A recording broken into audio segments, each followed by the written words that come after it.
সত্যি করে বল, ভিডিও শুরুতে এরকম মাছ না দেখে স্ক্রল করে দাও কারা? আর তারাও জানিও জলখাবারের ব্লগিংটাই বেশি ভালোবাসো যারা যারা। এটা জ্যান্ত না মোড়া? কোথায় লাফাচ্ছে না, দিচ্ছি তো নাড়া।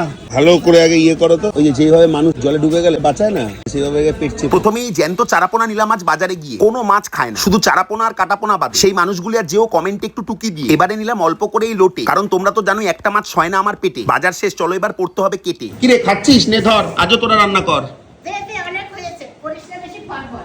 আজ দুপুরের মেনুতে ছিল এই সমস্ত আয়োজন। স্টার্টারে আজ পাট পাতার সাথে কুমড়ো ফুলের বড়া। তবে শুরুতেই এই পনির পকোড়াটা খেয়ে শান্তি পেলো আমার অবুঝ মন। এবারে বড়া দিয়ে ভাত মেখে খেলাম জোড়াই কাঁচা লঙ্কা দিয়ে। আর আগের দিন যে ইলিশ মাছটা খেয়েছিলাম সেটা দিয়েই পাঁচমিশালি তরকারিটা তৈরি। আর এই মাথা কি শুধু নারীরাই খেতে ভালোবাসে নাকি পুরুষেরাও খায়? কমেন্টে আজ অবশ্যই যেও জানি। এবারে খেলাম চারাপোনারই পাতলা ঝোল। আচ্ছা বলছিলাম, চারাপোনা আর কাটাপোনার মধ্যে কি কোনো তফাৎ আছে? যাদের জানা কমেন্টে এসে আমার কৌতূহলের জটটা একটু খোল। আর এই লইট্টা ঝুড়োটা আজ সর্দি বানিয়েছিল বেগুন দিয়ে। বিশ্বাস করা, সবচেয়ে তৃপ্তি করে এটাই খেয়েছি। আজকের মতো তোমাদের মাথা খাওয়া শেষ, তাহলে এবারে দাও আমায় তাড়ি।